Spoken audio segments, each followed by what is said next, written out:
In the summer of 1993, a young couple from Colorado vanished on their way to a weekend hiking trip in the Rocky Mountains. They never checked in at the ranger station. Their rental car was never found, and for over 30 years, there were no leads. Until a wildfire swept through the region in 2024, uncovering a long sealed mine shaft buried deep in the forest. What was found inside would rewrite everything the investigation thought it knew, and suggest the couple might never have made it to the trailhead at all. Before we begin, don't forget to subscribe if you love cold case mysteries, shocking recoveries, and psychological true crime thrillers that unravel layer by layer. August 18th, 2024. Location, Grand County, Colorado. The fire had burned for 6 straight days. Smoke still hung thick in the mountain air as Cal Newell navigated his utility vehicle along the charred access road, the forest reduced to blackened husks around him. He was with the Colorado Division of Reclamation, one of the last crews allowed into the fire zone. Their job was to check for unstable terrain, flare-ups, or hazards that might threaten the fire line. But what Cal noticed wasn't ash or smoke. It was something strange, just past a collapsed ridgeline, where the ground had partially opened from the heat. A dip in the earth, too symmetrical to be natural. A seam of rusted steel near the surface. Something buried. He climbed out of the truck and stepped cautiously over scorched rocks and brittle soil. The closer he got, the more it resembled an old entrance, sealed with a corrugated steel plate, partially melted around the edges. An access hatch? It looked like part of an old mining tunnel, one that wasn't on any modern maps.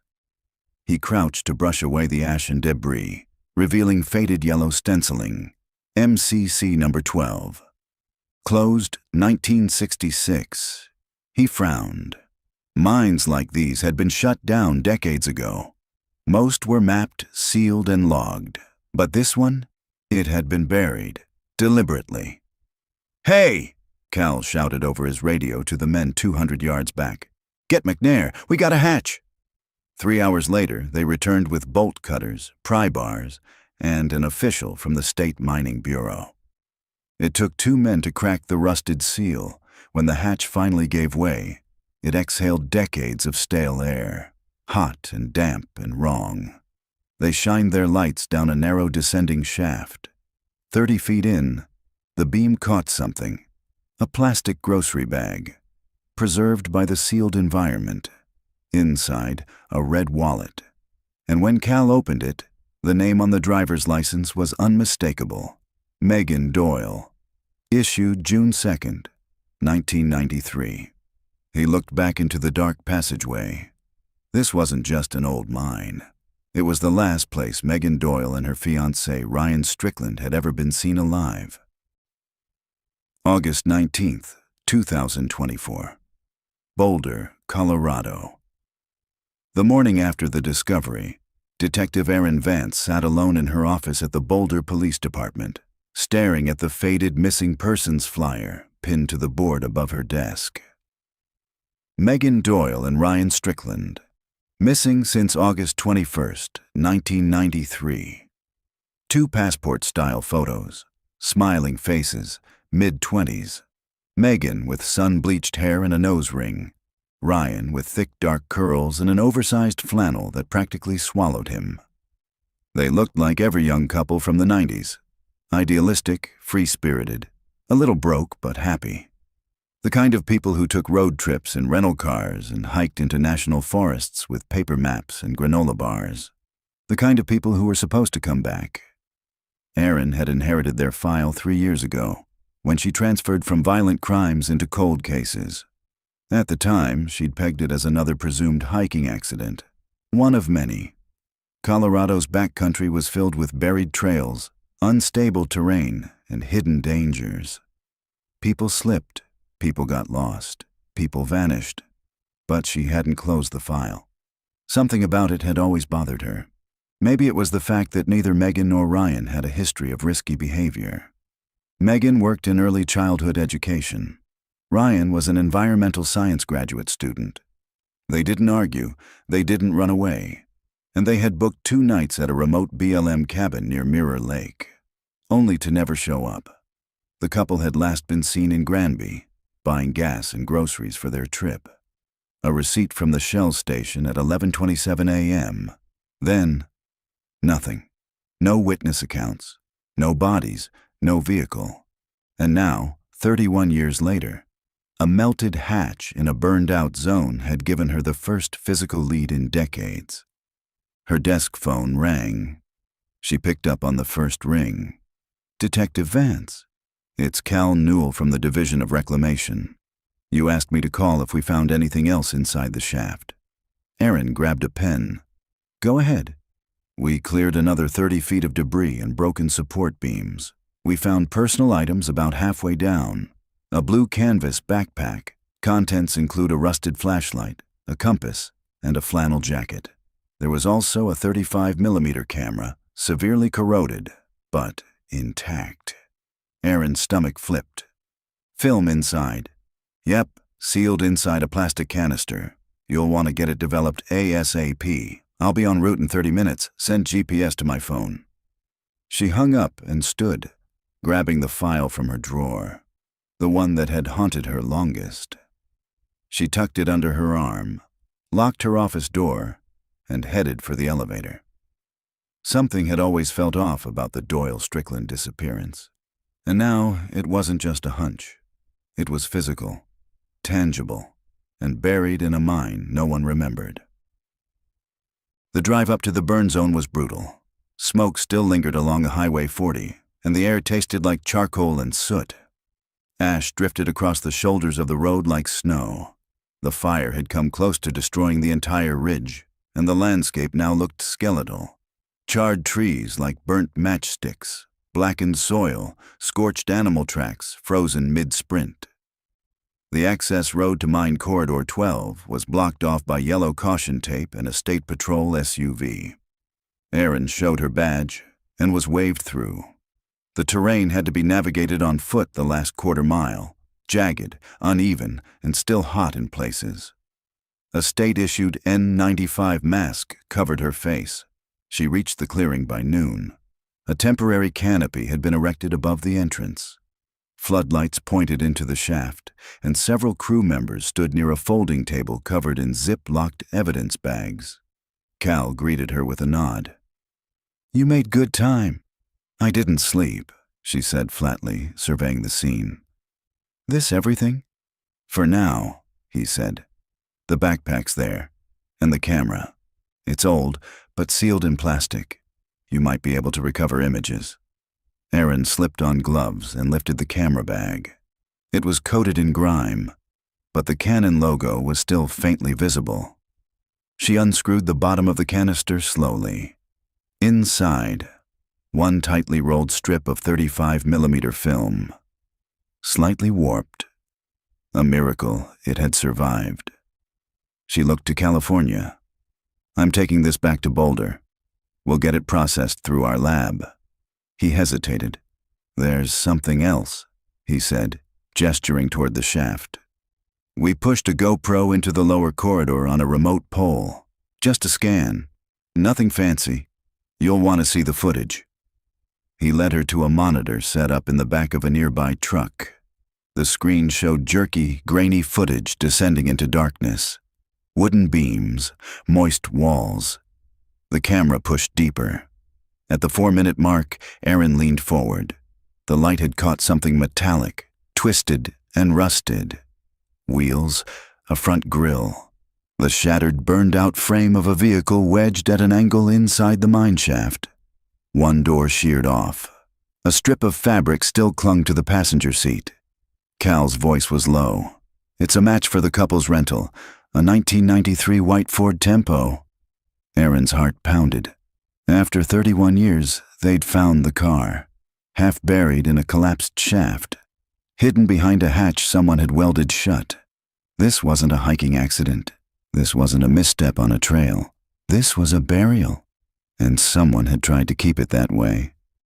The undeveloped film, August 19th, 2024, Boulder Police Department. The film was still damp when it was handed off to the department's photographic preservation technician, a soft-spoken woman named Lena Barrow, who had been with the BPD archive lab for over 2 decades. She looked at the canister as if it were a delicate fossil. "You want to rush on this?" she asked. "I want everything you can give me before midnight," Aaron said. "Anything that survives, clear, blurry, I don't care. I need to see it." Lena nodded. "We'll work dry, no fluid baths, least invasive method possible. But if it's degraded too far, I'll take what I can get." Aaron left the lab and crossed the hallway to the cold case archive.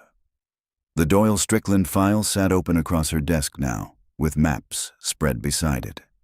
She traced their route again. August 21st, 1993, 11:27 a.m. Granby gas station. Confirmed. Planned. Cabin check-in near Mirror Lake by 2 p.m. Never arrived. No sightings along Highway 34. And now their car had been found, wedged inside a mine that had been shut down in 1966. Aaron had checked already. MCC number 12 wasn't near their route. It was miles off in the opposite direction. The detour made no sense, unless someone else had taken the wheel. She reached for the 1993 Ranger logbooks. There was no record of any hikers spotted in the area that weekend matching Megan or Ryan's description. No distress calls, no radio traffic, just silence. Something about this case felt manufactured, as if someone had tried to erase the weekend entirely. A knock broke the stillness. Lena stood in the doorway, eyes wide. "You'll want to see this now," she said. Aaron followed her down the hall into the red-lit photo room where the prints were developing. Lena pointed toward the drying rack, where 6 photos had been stabilized, each a 4x6 strip of faded color with degraded edges. But the images were clear enough. The first showed Megan and Ryan standing in front of the white rental car, smiling, alive, a forest trail behind them. The second was a selfie. Megan in the foreground, Ryan blurred behind her, her expression carefree, her eyes squinting into sunlight. The third was darker, a snapshot of a trail sign. But the sign was old, rusted, and tagged with spray paint. "Danger, shafts unmarked, entry illegal." The fourth made Aaron stop breathing. It was Ryan, sitting on a rock beside the car, but he wasn't smiling. He was looking off camera, his brow furrowed. There was someone standing just out of frame, a shadow distorted in the camera flash, long arms, a blurry outline, maybe holding something. The fifth was taken in near darkness. Megan's face was half illuminated, her expression terrified, her mouth open as if speaking. A hand, not hers, was pressed against the window behind her. The sixth and final image was completely black, until Lena adjusted the exposure on her monitor. A faint pattern emerged, just visible if you squinted. It was metal grating, bolted steel, like a gate or a barrier. Aaron exhaled slowly. "This isn't a hiking accident," she said quietly. "No," Lena agreed. "This is someone who never intended to let them leave." Later that evening, Aaron stood in the conference room with the entire cold case unit. The 6 photos were projected on the whiteboard, and everyone was silent. 3 decades, she said. That's how long this case has sat dormant. We now have the vehicle, the location, and photographic evidence that strongly suggests coercion or abduction. She clicked the slide to the 4th photo, the shadowy figure behind Ryan. "We've run enhancement filters. This is not a forest ranger. The build, the posture, it's wrong. And no known personnel were active in that area in '93. Someone lured them off course. We just don't know how." Lieutenant Morgan folded his arms. "We'll reopen the file officially. Treat it as a homicide until proven otherwise." Aaron nodded. "I want to work the case full-time.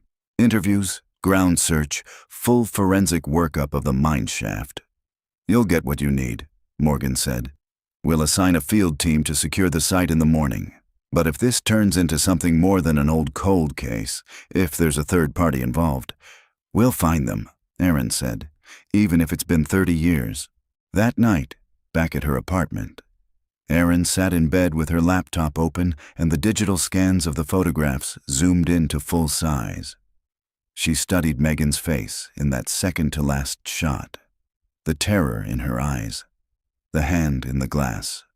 Not just a ghost of the past, a witness, a victim, and, possibly, the last living trace of what really happened inside Mine Corridor 12, August 2024. Granby, Colorado. The gas station hadn't changed much in 30 years. Erin stood beside pump number 2 of the old Shell station off Highway 34, flipping through a folder of black and white photocopies. She had the 1993 receipt from Megan and Ryan's stop, $14.22 for unleaded, time-stamped at 11:27 a.m., August 21st. Paid in cash. She looked around. The dusty pump handles, the same warped pavement, the store still cramped with candy bars and fishing gear. Time had frayed the edges, but not erased them. Inside, the new clerk had no knowledge of the case. But the owner, Arnold Keller, had been here in '93. He was now in his 70s, with a stiff leg from an old motorcycle accident and a pair of thick-rimmed glasses that kept sliding down his nose. Erin sat across from him in the back office, the door propped open by a crate of windshield wiper fluid. "I remember that summer," he said slowly, tapping his fingers on the desk. "Hot, real dry, fires up north. Everyone was talking about restrictions. Do you remember this couple?" Erin slid the photos across the desk, the first one of Megan and Ryan in front of their car. He squinted. "Her, maybe. I've got a better memory for faces than names. He looks familiar too. But that was a long time ago. What about this one?" She slid over the enhanced image of the shadow behind Ryan. A lanky figure, mostly out of frame. Arnold frowned. That looks like a forestry cap." "A ranger?" "Could be, but it's not an official uniform. Back then, a lot of locals bought surplus gear. Hats, jackets. We sold them here for years." Erin leaned forward. "Did anyone around here wear that kind of stuff regularly? Anyone who might have been seen around the area that weekend?" Arnold hesitated. His fingers stopped tapping. "There was a guy. Lived in a trailer past Little Elk Creek. Bit of a loner. Went by the name Boone." "Boone what?" "Just Boone. I never heard a last name. He came in maybe once a week for jerky, beer, sometimes film." "Film?" "Yeah. Old school camera type.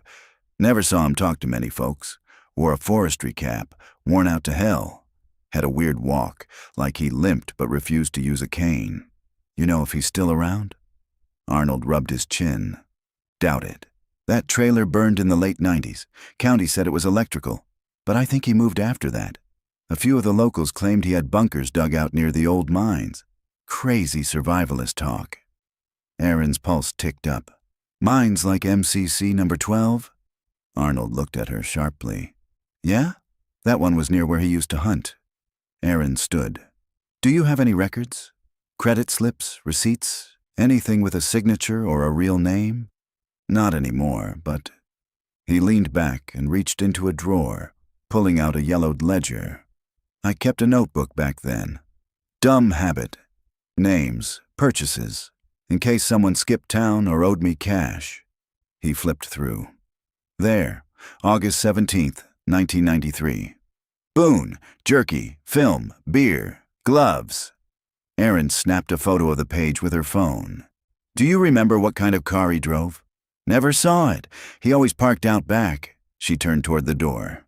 "Thanks, Mr. Keller. If you remember anything else, call the number on my card." He nodded, but his expression had grown tense. "You think he's the one who hurt them?" Erin paused. "I don't know yet, but I'm going to find out." Back in her rental SUV, Erin called the state archives. The mine records for MCC number 12 had been scanned and digitized after a preservation project in 2006. She searched for any mention of private landowners or disputes on the surrounding forest plots. One flagged entry: Boone T. Leadbetter, submitted trespass complaint against federal personnel, 1991. Location, vicinity of MCC number 12 access corridor. She froze. Leadbetter. She finally had a last name. She ran it through the Colorado DMV and got a hit. Boone Timothy Leadbetter, born 1956. Expired driver's license. No forwarding address. Former owner of a trailer lot off Elk Creek Road. The fire report was thin. No injuries, no insurance claim. Disposition, abandoned. But more importantly, he was flagged in a 1998 suspicious activity report filed by an off-duty forest ranger. Boone Leadbetter observed trespassing near decommissioned shaft. Appeared to be sealing entrance with corrugated metal. No permit. Claimed to be preserving history. Same shaft, now known as MCC number 12. Aaron's blood chilled. He hadn't just stumbled onto it. He had access to it, and maybe ownership. She called Detective Morales from her department. "Find out if Boone Leadbetter is still alive," she said. "If he has property, hunting licenses, anything, and check for arrests, especially anything involving trespassing, kidnapping, or restraining orders." "You think he's our guy?" Morales asked. "I think he knew exactly what was in that mine," Aaron said, "and I think he put it there." August 21st, 2024. Northern Ridge, Grand County. The search perimeter around MCC number 12 had expanded overnight. Forest rangers, crime scene techs, and cadaver dogs now combed the scorched mountain slope like archaeologists excavating a battlefield.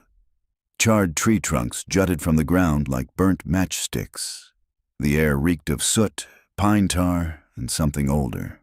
Something disturbed.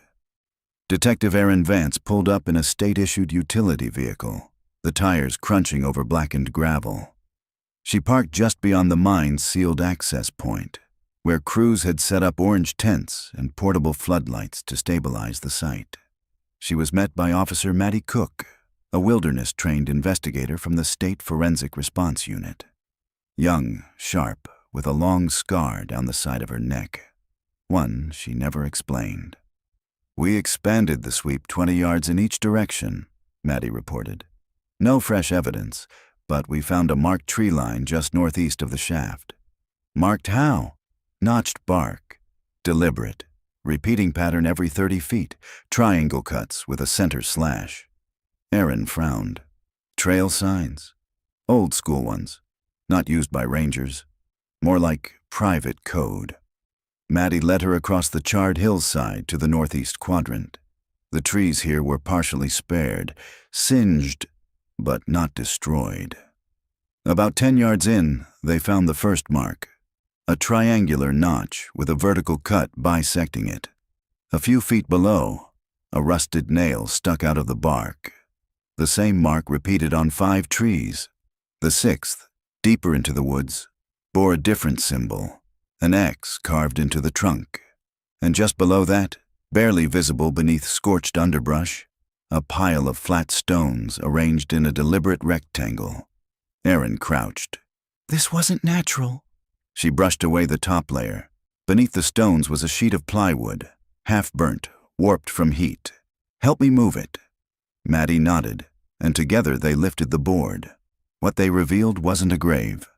It was a trap door. The hinges had rusted nearly shut, but the door pulled back with a groan. Beneath it, dirt stairs descending into what looked like a dugout. Not stone like the mine, but reinforced timber, sagging but intact. "No one mentioned a secondary structure," Aaron muttered. "It's not on any of the old maps," Matty said, peering down. "You want to go in?" Aaron nodded. She pulled her flashlight from her belt and started down the steps. The air was dry and stale. 20 feet down, they reached the bottom, a small earthen room no wider than a storage shed. Inside were crates, blankets, a rusted kerosene heater, an old Coleman water jug. It looked like a survival cache, but one that had been lived in. At the far end, a warped wooden desk leaned against the dirt wall. Aaron opened the center drawer. Inside, wrapped in an old military scarf, were 4 items: a pocket knife, rusted, a Polaroid photo, face down, a dog-eared notebook, and a necklace, small, with a bird pendant crusted in dirt. She turned the photo over. Megan Doyle, sitting on a log, her wrists in her lap, a shadow of someone standing behind her. Erin blinked hard. She recognized the pendant from one of the photos Megan had taken herself on that last roll of film. She had been wearing it. Erin reached for the notebook. It was mostly blank, but about 30 pages in, a crude, jagged handwriting appeared. August 23rd. She stopped crying today. He says that means we're making progress. August 25th. The boy keeps coughing. He's weak. He says he wants to go home. I told him he doesn't have one anymore. August 28th. I hate the sound they make when they sleep. There were more entries, fragmented, unpunctuated, written like confessions or reminders. Most didn't name anyone, but one stood out, circled in red pen. The woman with the bird necklace. She didn't scream when the door shut. She just stared at me. I think she knew. Erin stood slowly, heart pounding. This wasn't just a hiding place. It was a holding room, a bunker, a psychological prison. Maddie looked around, her voice low. This man had a system. Erin nodded, slipping the notebook into an evidence bag. And a pattern. Later that evening, back at the incident command tent, a call came in from Morales in Boulder. "We have movement on Ledbetter," he said. "Colorado DMV flagged an active fishing license issued 2 years ago. Different name, Tim Boone, but the DOB matches. Address listed as a post office box in Fremont County. That's 6 hours from here." "Yep, but get this, he listed a secondary contact address on the form, a property just outside of Canyon City." Erin sat forward. "You run the property?" "2 parcels. One's an old cattle shed. The other's registered under a defunct hunting club. But guess what's 30 yards from the property line?" "What?" "A decommissioned vertical mine." Erin didn't speak for a moment. "Send me everything. We may not be dealing with a ghost. We may be dealing with a man who's still alive." August 22nd, 2024. Fremont County, Colorado. The road to the old hunting parcel was barely drivable. Just 2 ruts in sun-scorched clay winding through dry hills and low scrub. Erin Vance followed the GPS down the trail, dust rising behind her SUV in curling plumes. Beside her in the passenger seat, Officer Maddie Cook scanned a printed map with terrain overlays. "This property hasn't had a formal owner since 1999, Maddie said. "The club dissolved after one of the founding members died. Since then, no taxes, no permits, nothing but silence. Except a fishing license tied to the old mailbox," Erin said. Maddie nodded. "And that secondary structure, the one backing up against the ridge? We think it was built over a vertical shaft." They crested a rise, and the shack came into view. It looked like it had been abandoned for decades. Tin roof caved in, wooden walls weathered to gray, paint peeling off in sheets. But something about the front steps looked wrong. Too clean. As they stepped out of the SUV, the heat hit like a furnace. The air shimmered. The land was empty for miles, just the sound of wind through brittle brush and the creak of rusted metal. Erin approached the door slowly, flashlight in one hand, her other resting near her holster. The door creaked open. Inside, the air was stale. Cobwebs hung from the corners. A single beam of light cut through a hole in the ceiling, illuminating floating dust and the faint outline of a desk against the far wall. Maddie stepped inside and immediately froze. "Smell that?" she whispered. Erin nodded. It was faint, but unmistakable. Bleach. Recent. Someone had been here. They moved quickly, clearing the main room. No movement, no back exit. Erin crossed to the desk and opened the top drawer.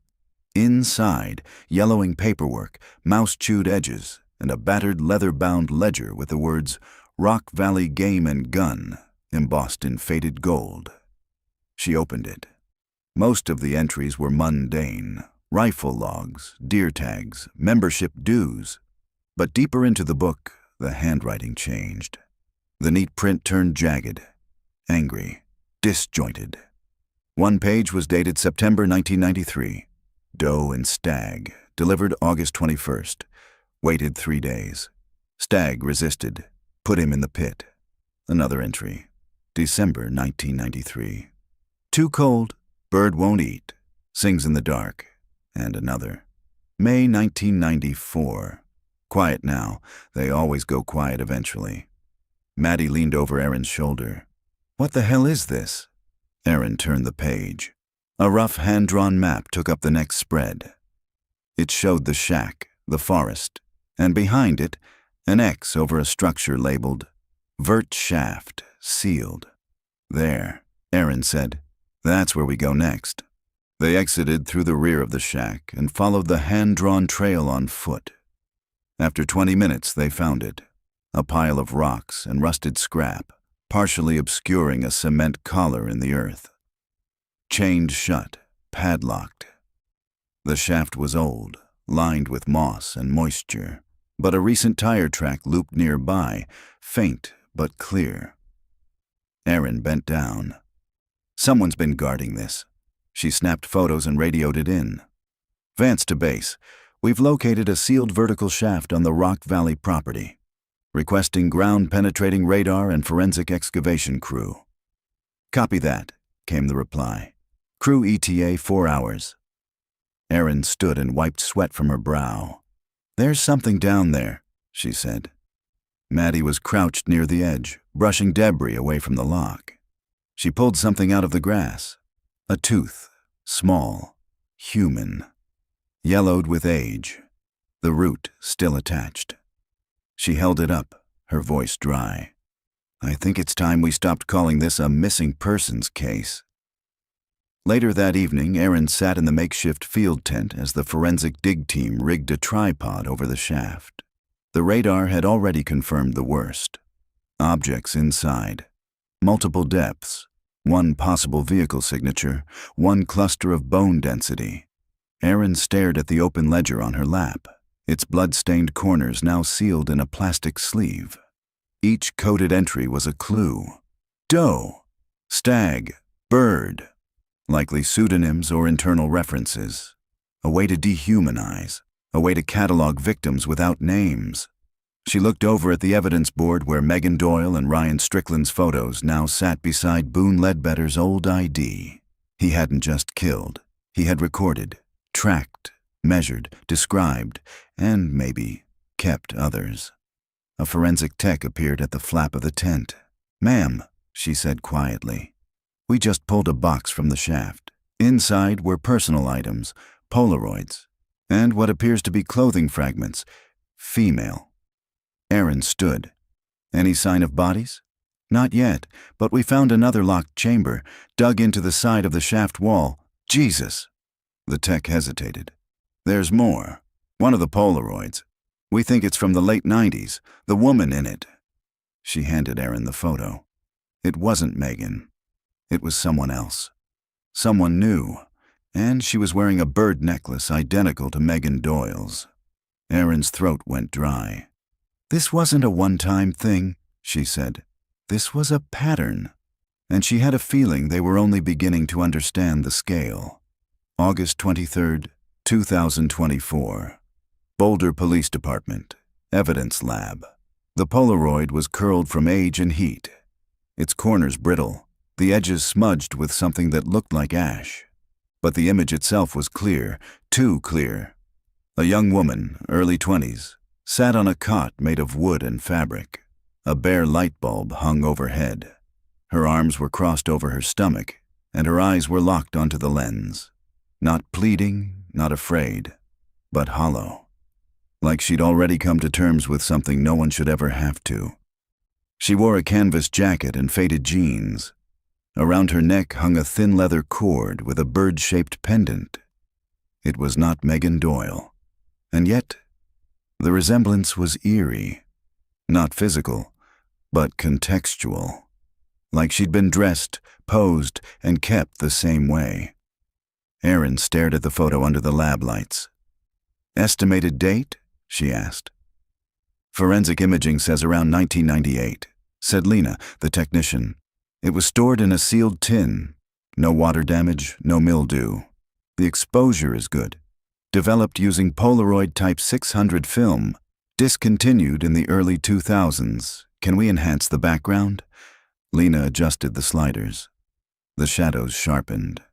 There were vertical wood planks behind the woman, some splintered, some notched. On the back wall, carved faintly into the grain, were two initials, R.S. Erin's stomach twisted. Ryan Strickland, she said quietly, or someone using his name. Down the hall in the incident room, she pinned the new Polaroid beneath the earlier ones. Megan, Ryan, the shadows, the pit. And now this girl. A timeline was beginning to form, and it was worse than she feared. 1993. Megan Doyle and Ryan Strickland vanish. 1993 to 1994. Boone Ledbetter disappears off-grid. 1998. Polaroid dated and stored with preserved items, suggesting continued abduction or captivity pattern. This wasn't a one-off. This was cyclical, methodical, predatory. Erin rubbed her temple, staring at the wall of photographs and evidence tags, trying to find the thread that tied it all together. Was it only the mine? Only this one man? Or had someone helped him? By midday, Morales called in. "We got a partial match on the girl in the Polaroid," he said. "Facial recognition ran it against old missing persons databases. We have a probable ID." "Who?" "Hannah Claire, vanished May 5, 1998, age 22. Last seen hitchhiking west of Colorado Springs. No vehicle, no witnesses, just gone." "You sure?" 92% facial match, plus a note in her file. Her sister said she wore a necklace, a carved wooden bird she got from their grandfather. Erin felt a chill crawl up her spine. And that was never made public? Nope, buried in the narrative. Not mentioned in press releases. So how does that end up on two women, 5 years apart? I don't think it's coincidence. Neither do I. Back at the shaft, the excavation crew had broken into the sealed chamber wedged into the pit wall. The tunnel inside was barely wide enough for a grown man to crawl through. 40 feet in, they found a low room carved into the rock. Inside, 3 metal-framed cots, 2 rusted folding chairs, and a table with dozens of Polaroids spread like a fan across its surface, each labeled by date and nickname. Bird, 1993 to 1994, Maple, 1996, June, 1998. The images were all posed, all staged. Some showed bruises, some showed women curled into themselves, some were almost calm, blank. But not a single one showed Megan Doyle after 1994. Erin stood in the doorway of the chamber, the stale air pressing down on her. "This was a ritual," she whispered. He was documenting them like trophies, naming them, controlling the narrative. The forensic tech stepped beside her. "We found something else." She handed Erin a journal, small, leather-bound, with crude sketches and fragmented entries. Inside, Erin found a disturbing line. "I tried to keep Bird. I really did. But she was too clever, too quiet. I never found where she hid the tape." "Tape?" Erin's breath caught. "There's a recording," she said. "Megan left something behind." Back in Boulder, they scanned the journal for further clues. On the final page was a sketch, crude, almost childlike, of the shaft. A line pointed to a notch in the wall near the second cot. A handwritten note beneath it read, "The bird sang before she flew." Erin stared at it for a long time. It wasn't poetry. It was a message, a location, a warning, and maybe, just maybe, a final piece of her voice preserved in stone. August 24th, 2024.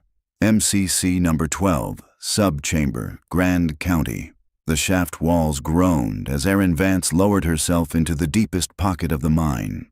this time alone with a headlamp, gloves, and the copy of Boone Ledbetter's journal tucked into her field vest. The forensic crew had already cleared and reinforced the tunnel leading to the chamber Megan may have been held in. Aaron reached the second cot. It was rusted at the joints, the mattress half decayed, with torn cloth exposing a wire frame underneath. But what mattered was the wall directly beside it. The sketch in Boone's journal had shown a mark, something chipped into the stone. Erin ran her gloved fingers across the cold surface until she felt it. A divot. Not natural, not mining wear. And just beneath it, wedged into a narrow groove behind a fractured layer of stone, was a small, rectangular object wrapped in cloth. Erin's breath caught as she gently pried it loose. A microcassette. Still intact. Still labeled. M8.28.93. She didn't wait. She climbed out of the shaft like her life depended on it, heart hammering, cradling the cassette like a sacred relic. Back at the mobile command tent, the team worked in silence as the tape was prepared for playback. An old microcassette recorder had been sourced from the Denver Evidence Archive. Erin paced while they checked the spools. Then Lena gave a nod. It's playable. She pressed play. A low hiss filled the tent, followed by silence. Then, "My name is Megan Doyle." Erin froze. "If someone is hearing this, I don't know how much time I have." Clicking sounds in background. "He calls me Bird. I don't know why. I haven't seen Ryan in 4 days. I think he's..." Silence. "He keeps saying he's making us better, that we were chosen because we stopped."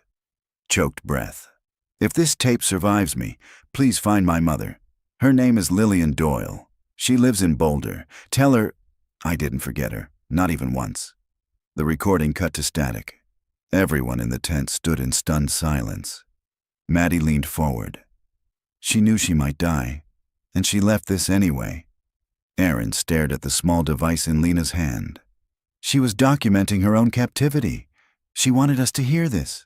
She wanted justice, Morales added quietly, even if it came 30 years too late. By dusk, the tape had been transferred to digital and submitted to the DOJ for voice authentication. Early analysis confirmed. It was 100% Megan Doyle.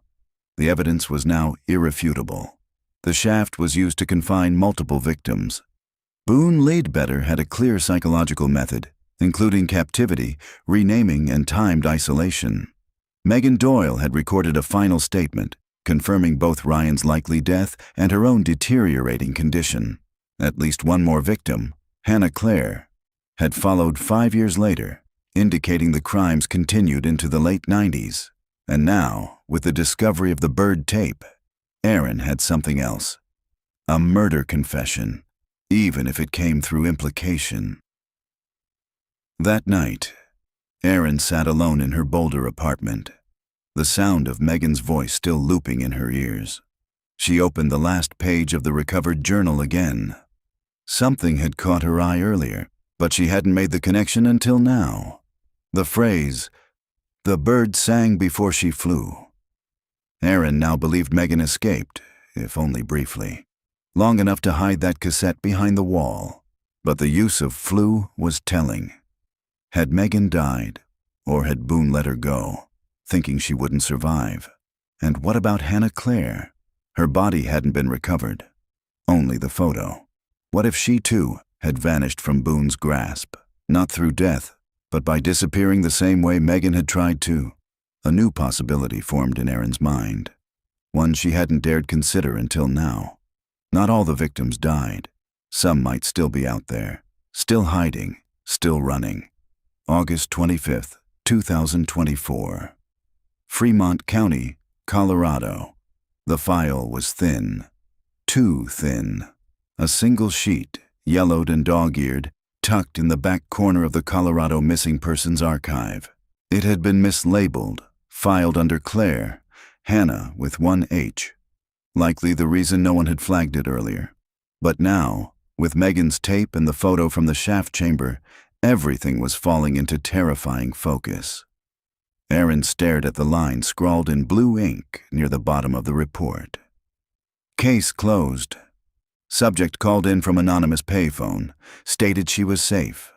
No follow-up. Aaron's heart stuttered. The date of the call?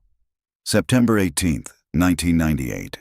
3 weeks after Hannah Claire vanished, and 2 weeks after the photo had been taken. She picked up the phone and dialed Morales.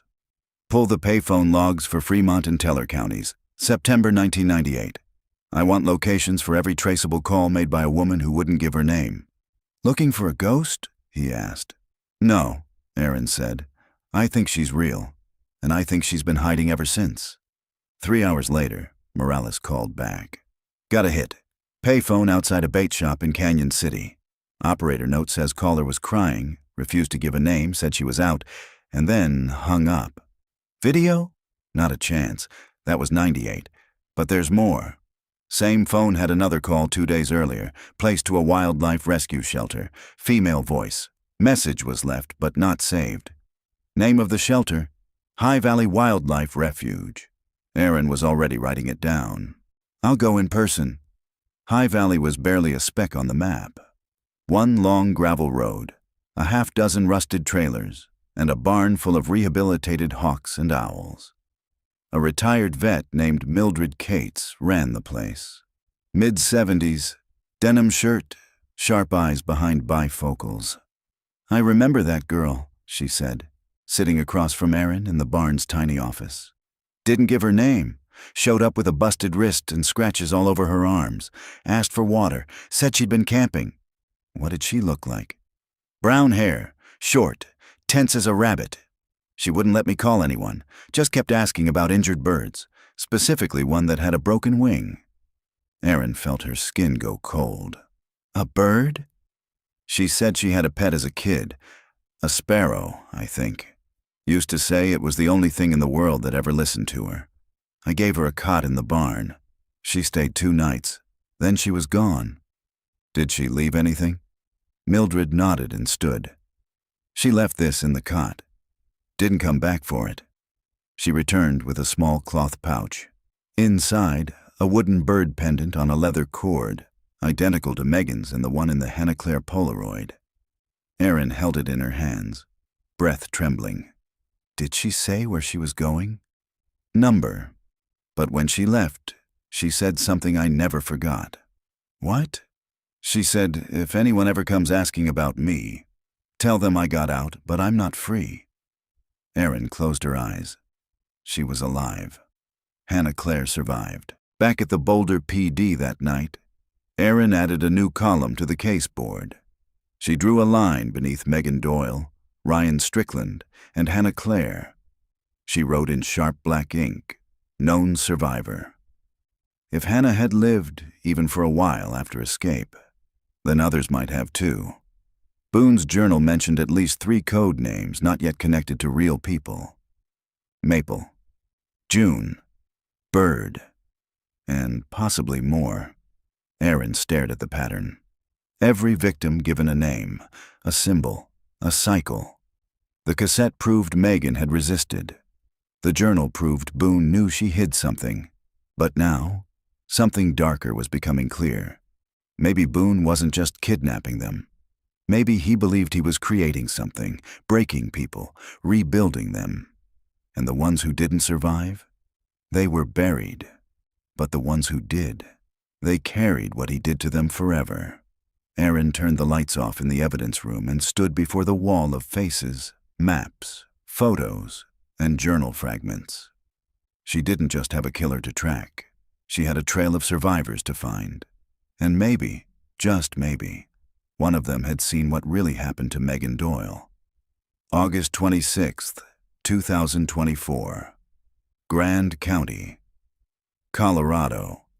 Aaron parked on the same overlook where the final photo of Megan and Ryan had been taken. Ryan grinning in front of the red Cadillac, arms slung around Megan's shoulders, forest stretching behind them like a painting. The lake shimmered beyond the pines, calm, silvered in the morning light.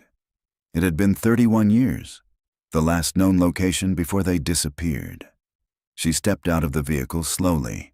The air was thinner here. Pine needles crunched underfoot.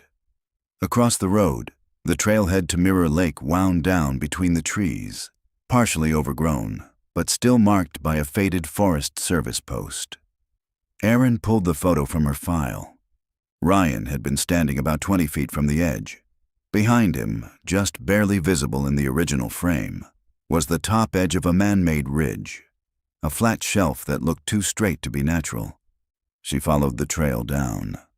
20 minutes in, the forest grew darker, thicker. The wind quieted. Birds chirped high above, but otherwise, the place was unnervingly still. Then she saw it. A clearing. Charred stumps, broken glass, a ring of scorched earth where the Cadillac had once been torched and left to rot. This was where they'd been found. Erin crouched beside the crater of scorched brush where the vehicle's remains had been exhumed. A soft indentation remained, overgrown but visible, a long, shallow depression that had likely held the car for decades. Beneath it, a layer of loose gravel. She brushed the dirt back with her gloves, revealing a rusted bolt, then a jagged strip of red paint. She stood slowly, heart pounding. "This is where it started," she whispered. Or maybe, this is where it ended. The forensic team had already combed the area when the Cadillac was pulled from the dirt 2 weeks prior. But they hadn't searched beyond the clearing. Erin decided to push deeper, past the site, downhill toward where water runoff might have carried debris or evidence. What she found, about 50 yards in, stopped her cold. A fire ring. Old, scorched. And beside it, a half-buried metal tin, wedged beneath the root of a pine tree. Erin dropped to her knees. Inside the tin was a folded piece of paper, sealed inside a cracked Ziploc bag, faded by moisture but legible. She unfolded it. It was a letter, handwritten, in blocky, deliberate strokes. "To whoever finds this, my name is Megan Doyle. If this is still here, then he never came back, or maybe I didn't, I don't know. I lost track of time. I left the tape in the wall because I knew no one would believe me without hearing it. He kept calling it the pattern. Said he'd done this before, said I was next, but I kept quiet. I remembered my mother's voice. I remembered home. If you find this, please find my mother. Her name is Lillian Doyle. Tell her I fought. Tell her I tried, and tell her I remember the sound of her singing by the kitchen window. That's what kept me alive." Meg and Erin sat still for a long time. The forest had gone silent. This wasn't just evidence, it was a goodbye. And it changed everything. The tape Megan left behind had been one part of the story, proof of Boone Ledbetter's crimes. But this letter proved something even more disturbing. Megan had escaped the mine. At least for a time. She'd made it here, to the surface, to the car, to the road. And still, she was never found. Not until now. Later that evening, back at Boulder PD, Erin sat with Lillian Doyle, the woman who had spent 31 years waiting for her daughter's voice. She played the tape again, slower this time, each word hitting like a hammer. When it ended, Lillian's hands trembled. She didn't cry. She just stared at the table, then reached into her purse and pulled out an old, creased photo. "People told me to move on," she said softly. "But I always knew.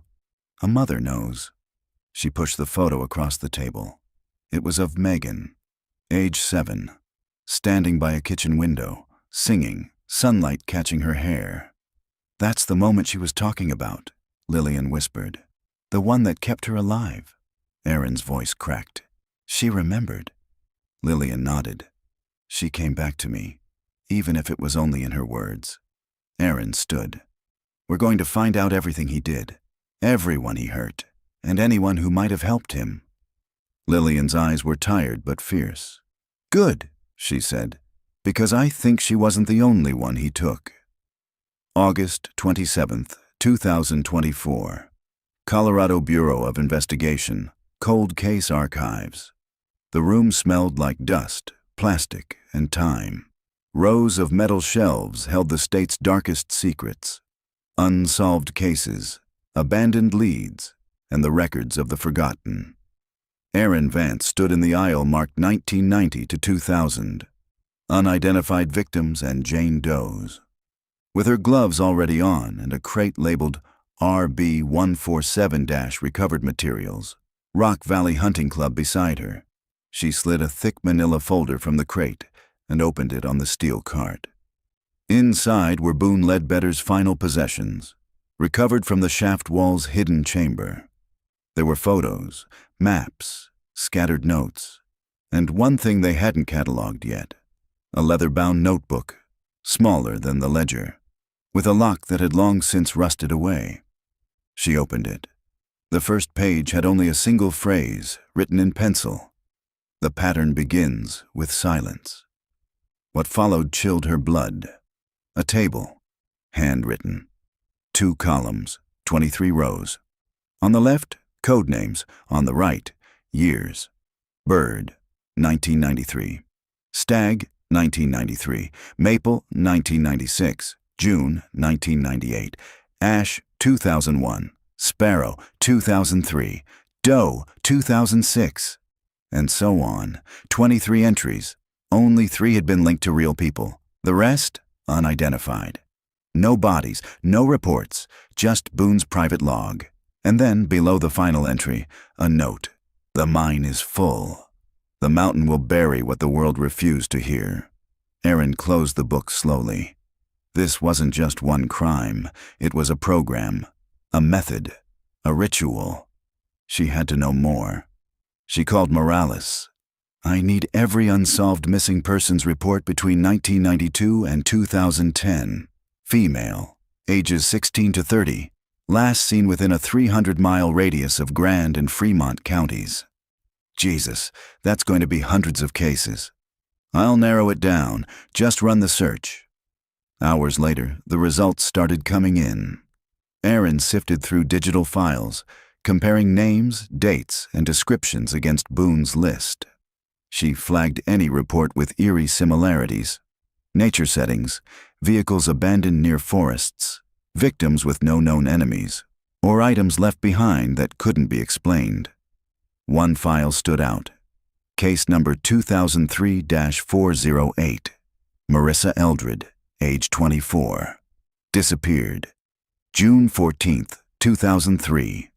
Last seen, leaving a campground in Gunnison National Forest. Evidence, car found roadside, driver door open, campfire still burning. Her dog found alive nearby, no signs of struggle. Marissa's case had gone cold after a few weeks. No witnesses, no leads. But her year, 2003, matched a code name in the ledger. Sparrow. Another match, and then another. Ash.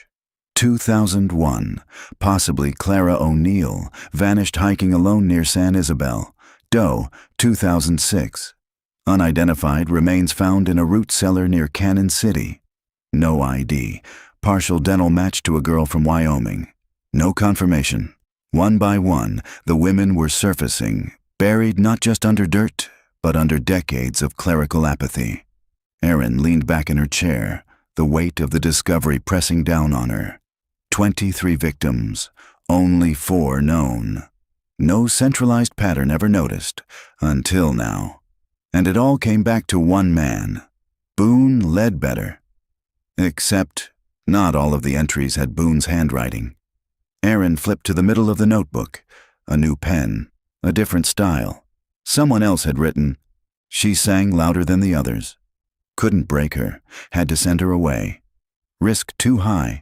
No code name listed, no date, just one final line, scrawled in angry ink.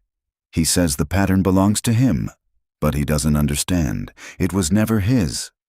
Erin stared at the page. This wasn't just Boone. There was someone else. That night, Erin met Morales at the bar across from the bureau. She showed him the note.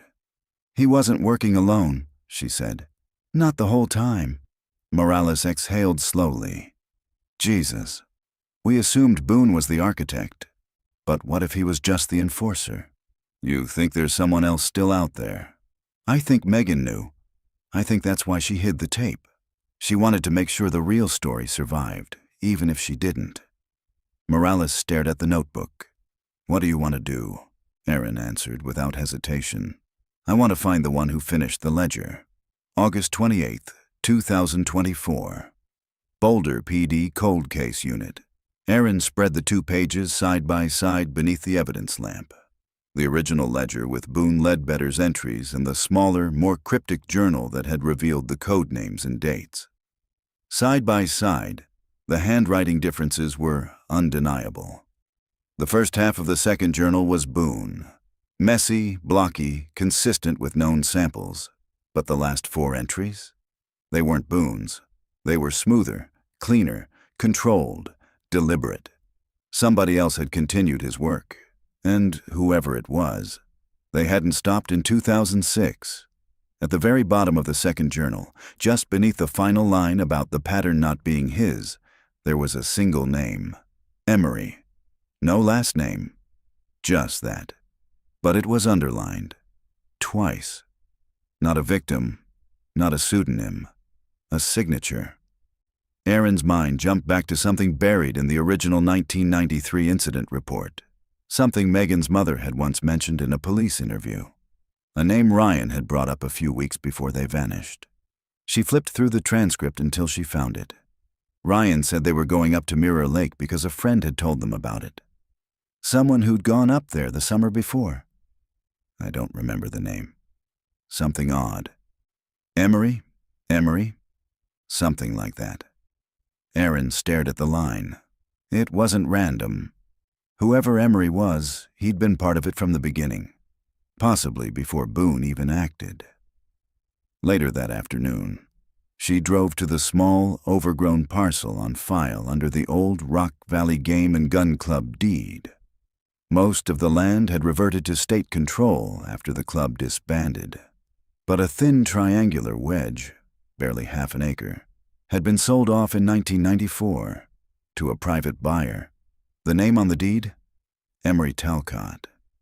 Aaron's chest tightened. She dug deeper. Talcott had no criminal record, no family connections to Boone. But one detail stood out. In 1992, a full year before Megan and Ryan vanished, Emery Talcott was cited for illegal hunting in Grand County. The case had been dismissed, but he'd been caught with a map marked RV-Delta and a radio scanner used to listen to emergency channels. RV, Rock Valley. He knew the terrain. He had access. He had means. Aaron and Morales stood outside the old Talcott residence, an A-frame cabin hidden in the woods west of Cotopaxi. The structure was crumbling, swallowed by vines and trees, but still standing. The mailbox bore a single, rusted letter. E. Inside, they found mold, rot, and scattered wildlife magazines. But what mattered was the basement. A room barely visible beneath a trap door in the kitchen floor, sealed shut with a padlock that had long since rusted through. Morales pried it open. They descended in silence. The smell was musty, metallic. What they found underground chilled them both. Another room, stone walls, a cot, a table with restraints bolted to it, and on the wall, behind a layer of dust, a series of Polaroids thumbtacked to the concrete. All women, all staged, same style, same poses, but the signature at the bottom of each photo? E.T. initials matching the journal. Aaron scanned the room, flashlight slicing through cobwebs. A crate sat in the corner, sealed with metal wire. Inside it, she found something she hadn't expected.